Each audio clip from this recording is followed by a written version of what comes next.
ਸਤਿ ਸ਼੍ਰੀ ਅਕਾਲ। ਤੁਸੀਂ ਦੇਖ ਰਹੇ ਹੋ ਸਾਡਾ ਖਾਸ ਪ੍ਰੋਗਰਾਮ ਖਬਰਾਂ ਦੀ ਖਬਰ। ਮੈਂ ਹਾਂ ਤੁਹਾਡੇ ਨਾਲ ਕ੍ਰਿਸ਼ਨ ਸਿੰਘ। ਚਾਰ ਸਭ ਤੋਂ ਵੱਡੀਆਂ ਖਬਰਾਂ ਤੇ ਐਨਾਲਿਸਿਸ ਕਰਾਂਗੇ, ਘੋਖ ਕਰਨ ਦੀ ਕੋਸ਼ਿਸ਼ ਕਰਾਂਗੇ। ਸਭ ਤੋਂ ਪਹਿਲੀ ਅਤੇ ਅਹਿਮ ਖਬਰ, ਬਾਬੇ ਨਾਨਕ ਦਾ ਕਰਤਾਰਪੁਰ ਲਾਂਘਾ। ਮੁੱਦਤਾਂ ਬਾਅਦ 7 ਦਹਾਕਿਆਂ ਬਾਅਦ ਸਿੱਖ ਸੰਗਤ ਦੀ ਅਰਦਾਸ ਪੂਰੀ ਹੋਈ।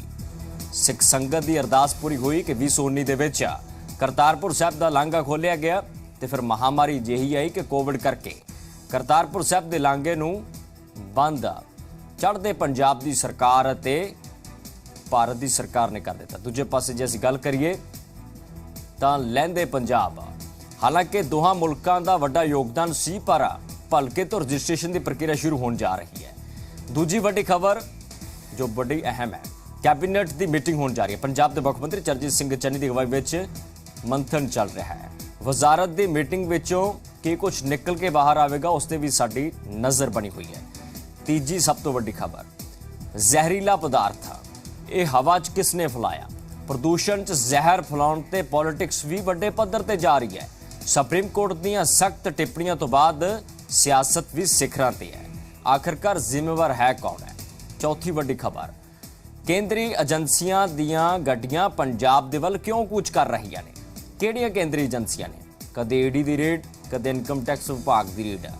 ਅਕਾਲੀ ਦਲ ਦੇ ਵਿਧਾਇਕ ਮਨਪ੍ਰੀਤ ਸਿੰਘ ਯਾਲੀ, ਹਾਲਾਂਕਿ ਬਾਈ ਇਲੈਕਸ਼ਨ ਮਨਪ੍ਰੀਤ ਯਾਲੀ ਨੇ 2019 ਵਿੱਚ ਜਿੱਤੀ ਸੀ। ਬਾਈ ਇਲੈਕਸ਼ਨ ਜਿੱਤ ਕੇ ਵਿਧਾਨ ਸਭਾ ਪਹੁੰਚੇ ਮਨਪ੍ਰੀਤ ਯਾਲੀ ਨੂੰ ਇਨਕਮ ਟੈਕਸ ਵਿਭਾਗ ਦੇ ਛਾਪਿਆਂ ਦਾ ਸਾਹਮਣਾ ਕਰਨਾ ਪੈ ਰਿਹਾ ਹੈ। ਸੋ ਸਾਡੇ ਚਾਰ ਪੱਤਰਕਾਰ ਇਸ ਖਬਰ ਤੇ ਸਾਨੂੰ ਜਾਣਕਾਰੀ ਦੇਣਗੇ। ਬੜੀ ਤਫਸੀਲ ਨਾਲ ਅਸੀਂ ਸਮਝਣ ਦੀ ਕੋਸ਼ਿਸ਼ ਕਰਾਂਗੇ। ਕਰਤਾਰਪੁਰ ਸਾਹਿਬ ਦੇ ਲਾਂਘੇ ਨੂੰ ਖੋਲ੍ਹਿਆ ਜਾ ਰਿਹਾ। ਨਵਜੋਤ ਸਿੰਘ ਧਾਲੀਵਾਲ ਮੇਰੇ ਸਹਿਯੋਗੀ ਸਾਨੂੰ ਇਸ ਤੇ ਅਪਡੇਟ ਕਰਨਗੇ। ਤੇ ਕੈਬਨਿਟ ਦੀ ਮੀਟਿੰਗ 'ਚ ਕੀ ਹੋ ਰਿਹਾ, ਮੀਟਿੰਗ 'ਚ ਚਰਚਾਵਾਂ ਕੀ ਚੱਲ ਰਹੀਆਂ ਨੇ, ਅਨਮੋਲ ਗੁਲਾਟੀ ਅੰਦਰਲੀਆਂ ਖਬਰਾਂ ਬਾਹਰ ਲਿਆਉਣ ਦੀ ਕੋਸ਼ਿਸ਼ ਕਰਨਗੇ। ਪ੍ਰਦੂਸ਼ਣ ਤੇ ਸਿਆਸਤ ਭਖੀ ਹੋਈ ਹੈ। ਹਵਾ 'ਚ ਜ਼ਹਿਰ ਘੋਲਿਆ ਕਿਸ ਨੇ?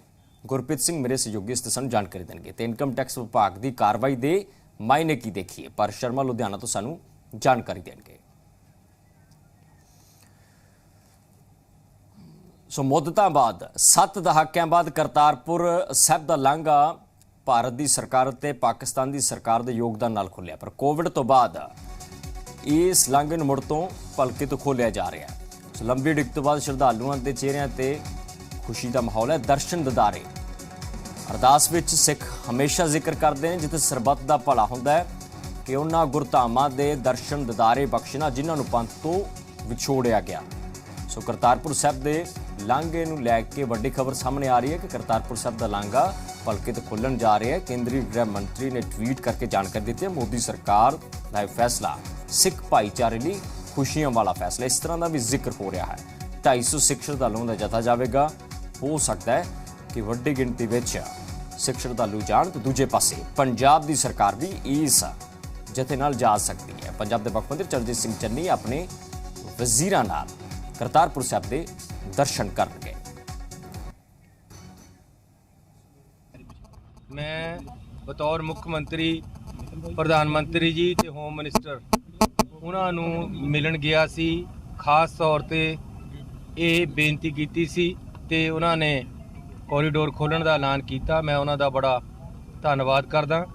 ਪਹਿਲਾ ਜਥਾ ਅਸੀਂ ਪੂਰੀ ਕੈਬਨਿਟ ਆਪਣੇ ਨਾਲ ਬਾਕੀ ਸੰਗਤਾਂ ਨੂੰ ਨਾਲ ਲੈ ਕੇ ਜਾਏਗੀ। ਗੁਰੂ ਨਾਨਕ ਦੇਵ ਜੀ ਦਾ 19 ਨਵੰਬਰ ਨੂੰ ਪ੍ਰਕਾਸ਼ ਦਿਹਾੜਾ ਹੈ, ਗੁਰਪੁਰਬ ਹੈ। ਉਸ ਤੋਂ ਪਹਿਲਾਂ ਕਰਤਾਰਪੁਰ ਕੋਰੀਡੋਰ ਦਾ ਜਿਹੜਾ ਲਾਂਘਾ ਉਹ ਖੋਲ੍ਹਿਆ ਜਾਏ। ਇਹ ਬੇਨਤੀਆਂ ਲੈ ਕੇ ਅਸੀਂ ਪਿਛਲੇ 3 ਦਿਨ ਤੋਂ ਲਗਾਤਾਰ ਦਿੱਲੀ ਦੇ ਅੰਦਰ ਸੀ ਔਰ ਪ੍ਰਧਾਨ ਮੰਤਰੀ ਜੀ ਨੇ, ਰਾਸ਼ਟਰਪਤੀ ਜੀ ਨੇ, ਗ੍ਰਹਿ ਮੰਤਰੀ ਜੀ ਨੇ ਸਾਨੂੰ ਇਹ ਪੂਰਾ ਭਰੋਸਾ ਦਿੱਤਾ ਸੀ ਕਿ ਅਸੀਂ ਭਾਵਨਾਵਾਂ ਦਾ ਧਿਆਨ ਰੱਖਦੇ ਹੋਏ ਜਲਦੀ ਨਿਰਣੇ ਲਵਾਂਗੇ ਔਰ ਅੱਜ ਗ੍ਰਹਿ ਮੰਤਰੀ ਜੀ ਨੇ ਉਹ ਨਿਰਣੇ ਲਿਆ। ਸਮੁੱਚੇ ਪੰਜਾਬੀਆਂ ਵੱਲੋਂ ਮੈਂ ਉਹਨਾਂ ਦਾ ਧੰਨਵਾਦ ਕਰਨਾ ਚਾਹੁੰਦਾ। ਨਾਨਕ ਨਾਮ ਲੇਵਾ ਸੰਗਤ ਵੱਲੋਂ ਉਹਨਾਂ ਦਾ ਧੰਨਵਾਦ ਕਰਦਾ ਕਿ ਉਹਨਾਂ ਨੇ ਸਾਡੀਆਂ ਭਾਵਨਾਵਾਂ ਦਾ ਧਿਆਨ ਰੱਖਦੇ ਹੋਏ ਇਹ ਇੱਕ ਇਤਿਹਾਸਿਕ ਨਿਰਣੇ ਲਿਆ। बड़ी खुशी है कि करतारपुर साहब का लांघा खुल रहा है। मैं भी लगातार प्रधानमंत्री ਨੂੰ चिट्ठियां लिखियां, हरसिमरत कौर बादल ने भी पार्लीमेंट 'ਚ उठाया, तो चंगा है हुण खुल रहा है। ਤੇ ਬਹੁਤ ਲੋਕਾਂ ਦੀ ਮੰਗ ਸੀ ਤੇ ਲੋਕਾਂ ਦੀ ਕੌਮ ਦੀ ਭਾਵਨਾ ਸੀ ਜਿਹੜੀ ਅੱਜ ਪੂਰੀ ਹੋ ਰਹੀ ਹੈ। हमारी जो फ्लैगशिप स्कीम है मुख्यमंत्री तीर्थ यात्रा योजना, उसमें श्री करतारपुर साहिब को डालकर उस लिस्ट में ऐड कर हर साल हजारों लोगों को केजरीवाल सरकार मुफ्त में करतारपुर साहिब ले जाकर वहाँ दर्शन करवाती है। उनके आने जाने का, रहने का सारा खर्चा अरविंद केजरीवाल जी की सरकार उठाती है। और मुझे लगता है कि केजरीवाल सरकार की वो जो स्कीम है वो लाखों ऐसे श्रद्धालुओं के, ऐसे डिवोटीज़ के काम में आएगी जो लोग वहाँ जाकर मत्था टेकना चाहते हैं और दरबार में अरदास करना चाहते हैं। सो करतारपुर साहिब के लांघे ਨੂੰ ਲੈ ਕੇ ਭਲਕੇ ਤੋਂ ਰਜਿਸਟ੍ਰੇਸ਼ਨ ਹੋਣ ਜਾ ਰਹੀ ਹੈ। ਸਾਡੇ ਸਹਿਯੋਗੀ ਨਵਜੋਤ ਸਿੰਘ ਧਾਲੀਵਾਲ ਇਸ ਖਬਰ ਤੇ ਸਾਨੂੰ ਜਾਣਕਾਰੀ ਦੇਣਗੇ। ਨਵਜੋਤ, ਬਾਬੇ ਨਾਨਕ ਦੇ ਪ੍ਰਕਾਸ਼ਪੁਰ ਮੌਕੇ ਇਸ ਨੂੰ ਸੁਭਾਵਿਕ ਸਮਝੀਏ ਜਾਂ ਫਿਰ ਸਿਆਸੀ ਜ਼ੋਰ ਅਜ਼ਮਾਇਸ਼ ਦਾ ਨਤੀਜਾ?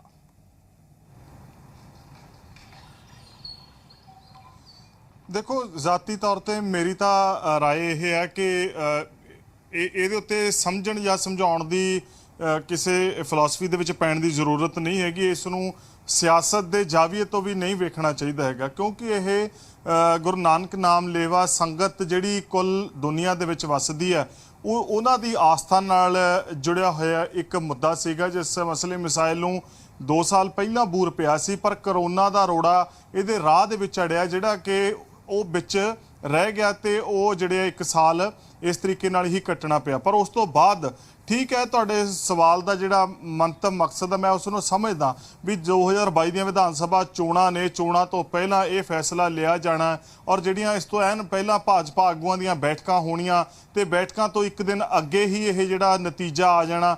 ਸੋ ਚੀਜ਼ਾਂ ਜ਼ਰੂਰ ਨੇ ਕਿ ਠੀਕ ਹੈ, ਕਿਉਂਕਿ ਪੋਲਿਟਿਕਸ ਇੱਕ ਪਰਸੈਪਸ਼ਨ ਦੀ ਗੇਮ ਹੈ। ਪੋਲਿਟਿਕਸ ਪ੍ਰੋਪੇਗੈਂਡਾ ਹੁੰਦਾ ਇੱਕ ਤਰੀਕੇ ਦਾ, ਜਿਹੜਾ ਚੋਣ ਪ੍ਰਚਾਰ ਹੁੰਦੀ ਹੈ ਉਹਦੇ ਵਿੱਚ ਵੀ ਇੱਕ ਪ੍ਰੋਪੇਗੈਂਡਾ ਸੈੱਟ ਕੀਤਾ ਜਾਂਦਾ, ਇੱਕ ਥਿਊਰੀ ਸੈੱਟ ਕੀਤੀ ਜਾਂਦੀ ਹੈ ਏਜੰਡੇ ਦੀ।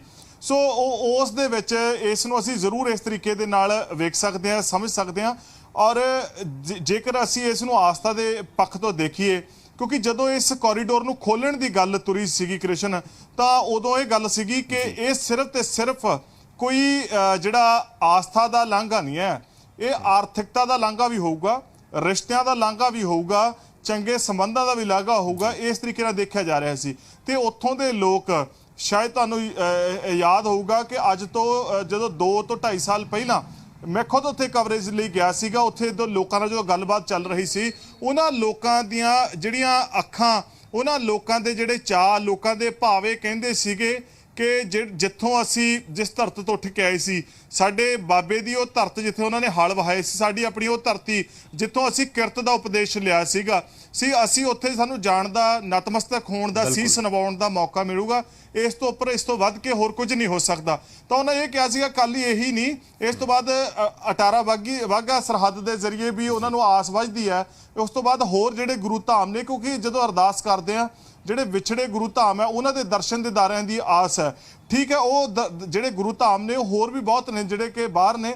ਸੋ ਇਸ ਨੂੰ ਲੈ ਕੇ ਲੋਕਾਂ ਨੇ ਆਸ ਪ੍ਰਗਟਾਈ ਸੀ ਕਿ ਸ਼ਾਇਦ ਉਹ ਚੀਜ਼ਾਂ ਵੀ ਆਉਣਗੀਆਂ, ਪਰ ਕਰੋਨਾ ਦਾ ਰੋੜਾ ਜਿਹੜਾ ਹੈਗਾ ਉਹ ਰਾਹ ਦੇ ਵਿੱਚ ਅੜ ਗਿਆ। ਪਰ ਹੁਣ ਜਿਵੇਂ ਜਿਵੇਂ ਮਾਹੌਲ ਠੀਕ ਹੁੰਦਾ ਜਾ ਰਿਹਾ, ਲੋਕਾਂ ਦੀ ਆਵਾਜ਼ ਉੱਠੀ, ਜੇ ਸਿਨੇਮਾ ਘਰ ਖੁੱਲ ਸਕਦੇ ਨੇ, ਬੱਸਾਂ, ਟ੍ਰੇਨਾਂ, ਜਹਾਜ਼ ਖੁੱਲ ਸਕਦੇ ਆ, ਤੇ ਇਹ ਕਿੱਡਾ ਕੁ ਵੱਡਾ ਹੈਗਾ, ਇਹ ਲੋਕਾਂ ਦੀ ਆਸਥਾ ਦਾ ਮੁੱਦਾ ਹੈਗਾ।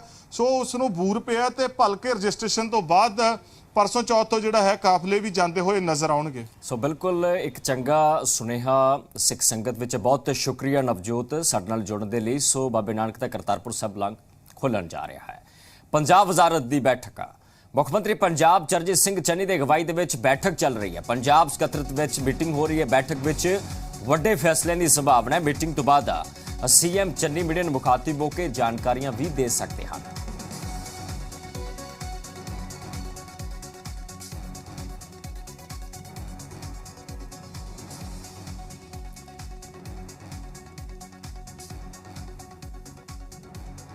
अनमोल सिंह गुलाटी साडे पत्रकार इस खबर तो सानू जानकारी देंगे। अनमोल, पंजाब कैबिनेट की मीटिंग ते वड्डे फैसले किवें विश्लेषण करिए असीं?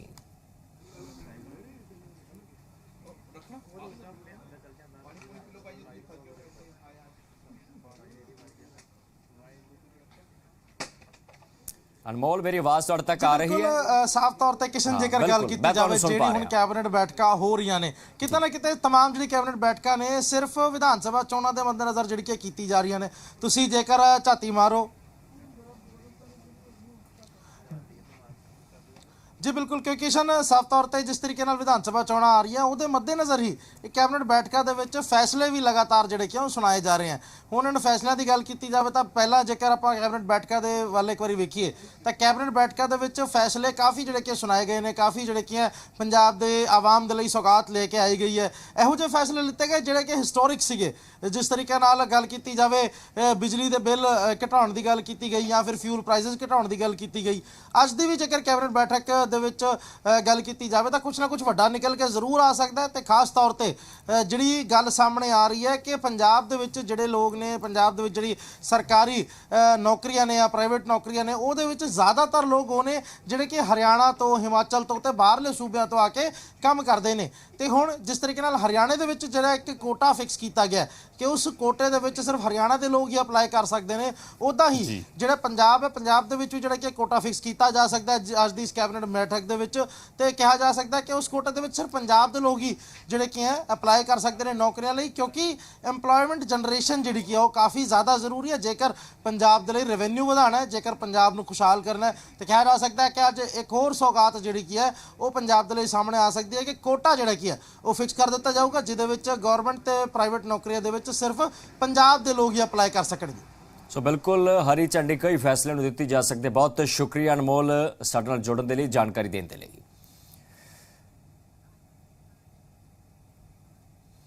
सो प्रदूषण के पद्धर नूं लैके सुप्रीम कोर्ट सख्त है तो उत्थे सियासत भी सिखरां ते पहुंच चुकी है। पंजाब के सियासतदान लगातार दिल्ली सरकार नूं घेर रहे ने।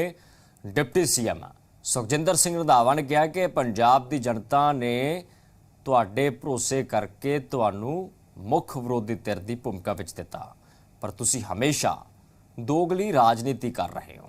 इस तरह की राजनीति नहीं होनी चाहिए।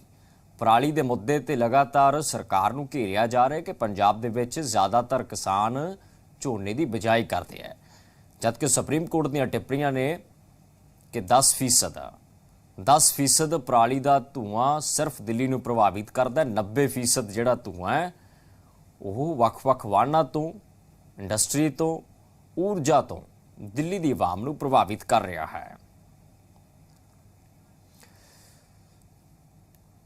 सो साडे चंडीगढ़ सब हैडकुआटर तो गुरप्रीत सिंह मेरे सहयोगी सानूं जानकारी देणगे। गुरप्रीत, की लगता है पंजाब जिम्मेवार मन्नीए या ना मन्नीए? देखो जिहड़ी झाड़ चंब दिल्ली की केजरीवाल सरकार की सुप्रीम कोर्ट विच हुई है उस दी असीं मायने की देखी है? देखो कृष्ण, आपां मन्नीए या ना मन्नीए ये सवाल नहीं है। सवाल ये है कि जिहड़े तत्थ ने वो की कह रहे हैं हुण, और जो सुप्रीम कोर्ट दे विच सुनवाई हुई, सुप्रीम कोर्ट दीयां टिप्पणियां, जिहड़ा केंद्र सरकार दा हल्फनामा है उहदे च केंद्र सरकार ने जो कहा है वो देखण दी ते वो वाचण दी लोड़ है। ते ओने किते ना किते देखो हो सकदा है आम आदमी पार्टी ये कह देवे कि केंद्र सरकार या भारतीय जनता पार्टी की अगवाई वाली सरकार, भारतीय जनता पार्टी राजनीति खेड रही है आम आदमी पार्टी दे नाल, क्योंकि आम आदमी पार्टी का जिहड़ा कद है, बुत है, वो वध रहा है पंजाब दे विच। इस करके किते ना किते आम आदमी पार्टी नूं कटहरे च खड़ा करन दी कोशिश की गई है इस हल्फनामे दे नाल। पर इस हल्फनामे ने जिहड़े तत्थ सामने आए ने उन्हां तत्थां दे नाल एक तां जिहड़ा अरविंद केजरीवाल ते उन्हां दी सरकार ते उन्हां दे हुण तक दे जिन्ने चेले बालकिया जो सब कुछ कहंदे रहे आ हुण तक, पंजाब नूं हरियाणा दे मोढे ते रख के बंदूक है जिहड़ी उन्हां दे वल चलाई जांदी रही है कि स्टबल बर्निंग जां पराली जिहड़ी साड़नी है उहदा करके दिल्ली दे विच प्रदूषण फैल रहा है।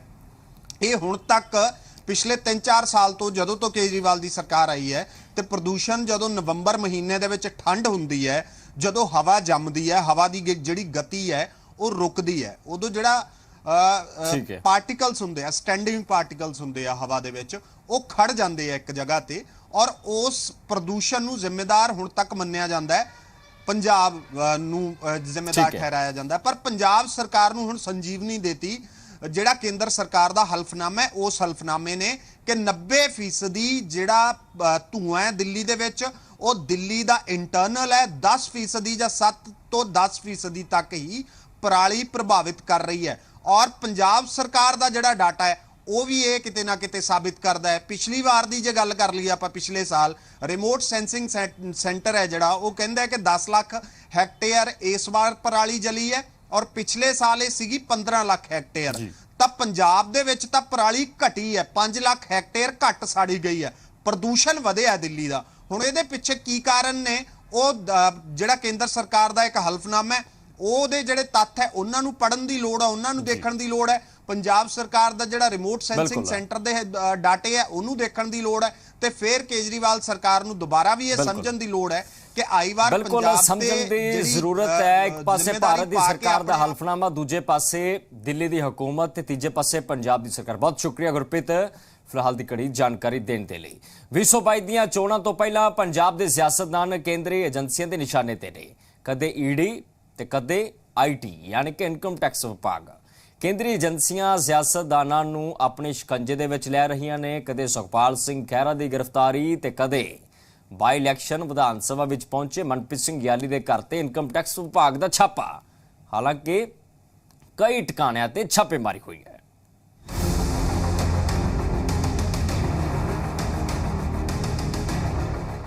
ਮੁੱਲਾਪੁਰ ਦਾਖਾ ਤੋਂ ਅਕਾਲੀ ਦਲ ਦੇ ਵਿਧਾਇਕ ਮਨਪ੍ਰੀਤ ਇਆਲੀ ਦੇ ਘਰ ਇਨਕਮ ਟੈਕਸ ਵਿਭਾਗ ਵੱਲੋਂ ਸਵੇਰ ਤੜਕਸਾਰ ਅਚਨਚੇਤ ਛਾਪੇਮਾਰੀ ਕੀਤੀ ਗਈ। ਇਸ ਸੰਬੰਧੀ ਇਨਕਮ ਟੈਕਸ ਦੇ ਕਿਸੇ ਅਫਸਰਾਂ ਨੇ ਵੀ ਕੁਝ ਵੀ ਕਹਿਣ ਤੋਂ ਇਨਕਾਰ ਕਰ ਦਿੱਤਾ। ਉਧਰ ਇਆਲੀ ਦੇ ਓਐਸਡੀ ਮਨੀ ਸ਼ਰਮਾ ਨੇ ਦੱਸਿਆ ਕਿ ਦਰਅਸਲ ਮਨਪ੍ਰੀਤ ਇਆਲੀ ਕਿਸਾਨੀ ਸੰਘਰਸ਼ ਨੂੰ ਲੈ ਕੇ ਲਗਾਤਾਰ ਐਕਟਿਵ ਰਹੇ ਨੇ ਅਤੇ ਜੋ ਕਿਸਾਨ ਸ਼ਹੀਦ ਹੋਏ ਨੇ ਉਹਨਾਂ ਦੇ ਪਰਿਵਾਰਾਂ ਦੀ ਵੀ ਮਦਦ ਕੀਤੀ ਗਈ ਹੈ, ਜਿਸ ਕਾਰਨ ਸਾਜ਼ਿਸ਼ ਤਹਿਤ ਸਾਨੂੰ ਨਿਸ਼ਾਨਾ ਬਣਾਇਆ ਜਾ ਰਿਹਾ ਹੈ। ਪੋਲੀਟੀਕਲੀ ਇਸ ਤਰ੍ਹਾਂ ਅਸੀਂ ਦੇਖਦੇ ਹਾਂ ਜੀ ਇਹਨੂੰ ਕਿ ਕਿਸਾਨੀ ਸੰਘਰਸ਼ ਦੇ ਪ੍ਰੋਪਰ ਐਕਟਿਵਲੀ ਇਨਵੋਲਵ ਰਹੇ ਨੇ ਇਆਲੀ ਸਾਹਿਬ ਨਾਲ ਸ਼ੁਰੂ ਤੋਂ ਹੀ, ਤੇ ਕਾਫੀ ਜ਼ਿਆਦਾ ਅਸੀਂ ਉੱਥੇ ਜੋ ਯੋਗਦਾਨ ਬਣਦਾ ਕਰ ਰਹੇ। ਜਿਵੇਂ ਕੱਲ੍ਹ ਵੀ ਅਸੀਂ ਇੱਕ ਫਾਰਮਰ ਦੀ ਮਦਦ ਕਰਕੇ ਆਏ, ਉਹਦੇ ਘਰ ਜਾ ਕੇ ਉਹਦੇ ਇਲਾਜ ਲਈ ਅਸੀਂ ਕਰਕੇ ਆਏ ਨਾ, ਤਾਂ ਕਿਤੇ ਨਾ ਕਿਤੇ ਸਰਕਾਰਾਂ ਦਬਾਉਂਦੀਆਂ ਨੇ ਜੀ, ਪਰ ਉੱਥੇ ਨਿਕਲ ਕੇ ਆ ਜਾਵਾਂਗੇ ਬਾਹਰ, ਕੋਈ ਪ੍ਰੋਬਲਮ ਨਹੀਂ। ਇਆਲੀ ਸਾਹਿਬ ਕਿਸਾਨ ਸੰਘਰਸ਼ ਵਿੱਚ ਬੜੇ ਐਕਟਿਵ ਰਹੇ ਆ, ਬਹੁਤ ਉਹਨਾਂ ਨੇ ਉੱਥੇ ਹਿੱਸਾ ਪਾਇਆ, ਮੈਨੂੰ ਲੱਗਦਾ ਉਹਦਾ ਨਤੀਜਾ ਹੈ। ਮਨਪ੍ਰੀਤ ਸਿੰਘ ਇਆਲੀ ਦੇ ਘਰ ਦੇ ਬਾਹਰ ਪਹੁੰਚੇ ਦਰਸ਼ਨ ਸਿੰਘ ਸਾਬਕਾ ਐਮਐਲਏ ਨੇ ਕਿਹਾ ਕਿ ਅਸਲ 'ਚ ਕਿਸਾਨੀ ਸੰਘਰਸ਼ ਵਿੱਚ ਕਿਸਾਨਾਂ ਦੀ ਮਦਦ ਕਰਨ ਵਾਲਿਆਂ ਨੂੰ ਪਰੇਸ਼ਾਨ ਕੀਤਾ ਜਾ ਰਿਹਾ ਹੈ। ਪਾਰਟੀ ਪ੍ਰਧਾਨ ਸੁਖਬੀਰ ਸਿੰਘ ਬਾਦਲ ਵੱਲੋਂ ਕੀਤੀਆਂ ਜਾ ਰਹੀਆਂ ਰੈਲੀਆਂ ਵਿੱਚ ਇਕੱਠ ਦੇਖ ਕੇ ਇਹ ਟਾਰਗੇਟ ਕੀਤਾ ਜਾ ਰਿਹਾ ਹੈ। ਪ੍ਰਧਾਨ ਜੀ ਸਰਦਾਰ ਸੁਖਬੀਰ ਸਿੰਘ ਜੀ ਬਾਦਲ ਜਦੋਂ ਸਾਰੇ ਹਲਕਾਵਾਰ ਮੀਟਿੰਗਾਂ ਕਰ ਰਹੇ ਨੇ, ਉਹ ਫਿਰ ਉੱਥੇ ਦੇਖਦੇ ਨੇ ਸਿਸਟਮ ਵੀ ਲੋਕਾਂ ਦਾ ਰੁਝਾਨ ਜਿਹੜਾ ਹੈਗਾ ਸ਼੍ਰੋਮਣੀ ਅਕਾਲੀ ਦਲ ਅਤੇ ਬਹੁਜਨ ਸਮਾਜ ਪਾਰਟੀ ਦੇ ਗੱਠਜੋੜ ਵੱਲ ਹੈਗਾ ਵਾ। ਸੋ ਇਸ ਚੀਜ਼ ਦੀ ਬਹੁਤ ਵੱਡੀ ਸਮੱਸਿਆ ਉਹਨਾਂ ਨੂੰ, ਉਹ ਨਹੀਂ ਬਰਦਾਸ਼ਤ ਕਰ। ਤਾਂ ਮੋਗਾ ਤੋਂ ਵੱਡੀ ਖਬਰ ਆ ਰਹੀ ਹੈ। ਮੋਗਾ ਵਿੱਚ ਸਫਾਈ ਮੁਲਾਜ਼ਮਾਂ ਨੇ ਜੰਮ ਕੇ ਹੰਗਾਮਾ ਕੀਤਾ। ਤੇ ਦੂਜੇ ਪਾਸੇ ਜੇ ਅਸੀਂ ਗੱਲ ਕਰੀਏ ਤਾਂ ਲੁਧਿਆਣਾ ਦੇ ਵਿੱਚ ਇਨਕਮ ਟੈਕਸ ਵਿਭਾਗ ਦੀ ਰੇਡ ਹੋਈ ਹੈ। ਉਸ ਰੇਡ ਦੇ ਵੱਡੇ ਮਾਇਨੇ ਹੈ ਜਾਂ ਨਹੀਂ, ਇਸ ਤੇ ਵੀ ਅਸੀਂ ਨਜ਼ਰ ਮਾਰ ਰਹੇ ਹਾਂ। ਪਰ ਸ਼ਰਮਾ ਸਾਡੇ ਪੱਤਰਕਾਰ ਸਾਡੇ ਨਾਲ ਜੁੜ ਚੁੱਕੇ ਨੇ। ਪਰ ਕਿਵੇਂ ਦੇਖਦੇ ਹੋ ਤੁਸੀਂ, ਜਿਸ ਹਿਸਾਬ ਨਾਲ ਛਾਪਾ ਪਿਆ ਮਨਪ੍ਰੀਤ ਸਿੰਘ ਇਆਲੀ ਦੇ ਘਰ ਵਿੱਚ ਹਰ ਇੱਕ ਦਸਤਾਵੇਜ਼ ਖੰਗਾਲਣ ਦੀ ਕੋਸ਼ਿਸ਼ ਹੋ ਰਹੀ ਹੈ, ਕੀ ਜਾਣਕਾਰੀ ਹੈ ਤੁਹਾਡੇ ਕੋਲ ਲੇਟੈਸਟ? ਬਿਲਕੁਲ ਕਿਸ਼ਨ, ਤੁਹਾਨੂੰ ਦੱਸਦੇ ਕਿ ਬੀਤੇ ਦਿਨੋਂ ਈਡੀ ਇਨਫੋਰਸਮੈਂਟ ਡਾਇਰੈਕਟੋਰੇਟ ਵੱਲੋਂ ਜਿਹੜਾ ਸੁਖਪਾਲ ਸਿੰਘ ਨੂੰ ਗ੍ਰਿਫਤਾਰ ਕੀਤਾ ਗਿਆ ਸੀ। ਅੱਜ ਸਵੇਰੇ ਤੜਕਸਾਰ ਜਿਹੜਾ ਲੁਧਿਆਣਾ ਦੇ 12 ਇਲਾਕਿਆਂ ਵੱਖ-ਵੱਖ ਇਲਾਕੇ ਵਿੱਚ ਜਿਹੜੀ ਆ IT income tax the raid ਵਿੱਚ, ਜਿਹਦੇ ਵਿੱਚ 6 ਜਿਹੜੇ ਇਲਾਕੇ ਨੇ ਮਨਪ੍ਰੀਤ ਸਿੰਘ ਇਆਲੀ ਦੇ ਇਲਾਕੇ ਨੇ। ਤੁਹਾਨੂੰ ਦੱਸਦੇ ਕਿ ਮਨਪ੍ਰੀਤ ਸਿੰਘ ਇਆਲੀ ਦੇ ਘਰ ਵਿੱਚ, ਉਹਨਾਂ ਦੇ ਦਫ਼ਤਰ ਵਿੱਚ, ਉਹਨਾਂ ਦੀ ਫੈਕਟਰੀ ਵਿੱਚ, ਉਹਨਾਂ ਦੇ ਫਾਰਮ ਹਾਊਸ ਵਿੱਚ, ਤੇ ਉਹਨਾਂ ਦੇ ਜਿਹੜਾ ਇੱਕ ਫਾਰਮ ਹਾਊਸ ਹੈ ਐਗਰੀਕਲਚਰ ਲੈਂਡ, ਜਿੱਥੇ ਉਹਨਾਂ ਵਿੱਚ ਜਿਹੜੀ ਆ ਸਵੇਰ ਤੋਂ ਜਿਹੜੀ ਆ ਰੇਡ ਚੱਲ ਰਹੀ ਹੈ। ਤਕਰੀਬਨ 12 ਘੰਟੇ ਤੋਂ ਵੱਧ ਦਾ ਸਮਾਂ ਹੋ ਚੁੱਕਾ ਤੇ ਰੇਡ ਜਿਹੜੀ ਚੱਲ ਰਹੀ ਹੈ। ਤੁਹਾਨੂੰ ਦੱਸਦੇ ਕਿ ਜਿਹੜਾ ਮਨਪ੍ਰੀਤ ਸਿੰਘ ਇਆਲੀ ਜਿਹੜੇ ਨੇ ਮੁੱਲਾਪੁਰ ਦਾਖਾ ਤੋਂ ਅਕਾਲੀ ਦਲ ਦੇ ਵਿਧਾਇਕ ਵੀ ਨੇ। ਦੱਸਦੇ ਨਾਲ ਜਿਹੜਾ ਦੂਜਾ ਬਿਜ਼ਨਸ ਹੈ ਉਹ ਪ੍ਰੋਪਰਟੀ ਡੀਲਰ ਦਾ ਵੀ ਜਿਹੜਾ ਬਿਜ਼ਨਸ ਕਰਦੇ, ਵੱਡੀ ਤਾਦਾਦ ਤੇ ਜਿਹੜਾ ਪ੍ਰੋਪਰਟੀ ਹੈ ਜ਼ਿਆਦਾ ਖਰੀਦਦੇ ਨੇ ਤੇ ਵੇਚਦੇ ਨੇ, ਜਿਸ ਕਰਕੇ ਜਿਹੜੀ ਉਹਨਾਂ ਦੀ ਐਂਟਰੀ ਜਿਹੜੀ ਚੈੱਕ ਕੀਤੀ ਜਾ ਰਹੀ। ਤੁਹਾਨੂੰ ਦੱਸਦੀ ਪਹਿਲੀ ਵਾਰ ਦੀ ਰੇਡ ਵੱਜੀ ਉਹਨਾਂ ਦੇ ਘਰ 1999 ਵਿੱਚ ਵੀ ਜਿਹੜੀ ਆ ਉਹਨਾਂ ਦੇ ਘਰ ਰੇਡ ਵੱਜੀ ਸੀ, ਜਿਹਦੇ ਵਿੱਚ ਉਹਨਾਂ ਨੂੰ ਕਲੀਨ ਚਿੱਟ ਮਿਲ ਗਈ ਸੀ, ਜਿਸ ਦੇ ਚਲਦੇ ਜਿਹੜਾ ਵਾ ਜੋ ਮਨੀ ਸ਼ਰਮਾ ਨੇ ਓਐਸਟੀ ਨੇ ਮਨਪ੍ਰੀਤ ਸਿੰਘ ਇਆਲੀ ਦੇ, ਉਹਨਾਂ ਵੱਲੋਂ ਤਾਂ ਇਹ ਕਿਹਾ ਜਾ ਰਿਹਾ ਕਿ ਬੀਤੇ ਦਿਨ ਹੀ ਜਿਹੜਾ ਵਾ ਕਿਸਾਨ ਦੀ ਉਹਨਾਂ ਨੇ ਮਦਦ ਕੀਤੀ ਸੀ। ਪਿਛਲੇ ਕਾਫੀ ਲੰਬੇ ਸਮੇਂ ਤੋਂ ਜੋ ਕਿਸਾਨ ਸ਼ਹੀਦ ਹੋਏ ਨੇ ਦਿੱਲੀ ਮੋਰਚੇ ਦੇ ਦੌਰਾਨ, ਸ਼ਹੀਦ ਉਹਨਾਂ ਦੀ ਮਦਦ ਕਰਦੇ ਆ ਰਹੇ ਤੇ ਇਸ ਦਾ ਜਿਹੜਾ ਉਹਨਾਂ ਨੂੰ ਤੋਹਫਾ ਮਿਲਿਆ, ਪਰ ਉਹਨਾਂ ਨੇ ਕੋਈ ਕਿਹਾ ਡਰਨ ਵਾਲੀ ਕੋਈ ਗੱਲ ਨਹੀਂ ਹੈ। ਤੇ ਦੱਸਦੇ ਕਿ 12 ਇਲਾਕਿਆਂ ਵਿੱਚ, ਲੁਧਿਆਣਾ ਦੇ 12 ਵੱਖ-ਵੱਖ ਇਲਾਕੇ ਵਿੱਚ ਜਿਹੜੀ ਰੇਡ ਵੱਜੀ ਜਾ ਰਹੀ ਤੇ ਵੱਡੇ ਵੱਡੇ ਜਿਹੜੇ ਕੋਲੋਨਾਈਜ਼ਰ ਨੇ ਜੋ ਅਕਾਲੀ ਦਲ ਪਾਰਟੀ ਨਾਲ ਸੰਬੰਧ ਰੱਖਦੇ, ਉਹਨਾਂ ਦੇ ਘਰ ਤੇ ਵੀ ਰੇਡ ਵੱਜ ਰਹੀ ਹੈ ਤੇ ਉਹਨਾਂ ਦੇ ਦਫ਼ਤਰ 'ਚ ਰੇਡ ਵੱਜੀ ਹੈ। ਫਿਲਹਾਲ ਦੀ ਅਪਡੇਟ ਦੇ ਦਿੱਤੀ ਕਿ ਰੇਡ ਜਿਹੜੀ ਹੈ ਹਜੇ ਵੀ ਚੱਲ ਰਹੀ ਹੈ 12 ਘੰਟੇ। ਠੀਕ ਹੈ, ਬਹੁਤ ਸ਼ੁਕਰੀਆ ਪਰਤ ਜਾਣਕਾਰੀ ਦੇਣ ਦੇ ਲਈ। ਸੋ ਰੇਡ ਹਾਲ ਤੱਕ ਚੱਲ ਰਹੀ ਹੈ। ਇਨਕਮ ਟੈਕਸ ਵਿਭਾਗ ਨੇ ਵੱਖ-ਵੱਖ ਥਾਵਾਂ ਤੇ ਛਾਪੇਮਾਰੀ ਕੀਤੀ ਹੈ। ਸੋ ਵੱਖ-ਵੱਖ ਖਬਰਾਂ ਤੇ ਐਨਾਲਿਸਿਸ ਕੀਤਾ।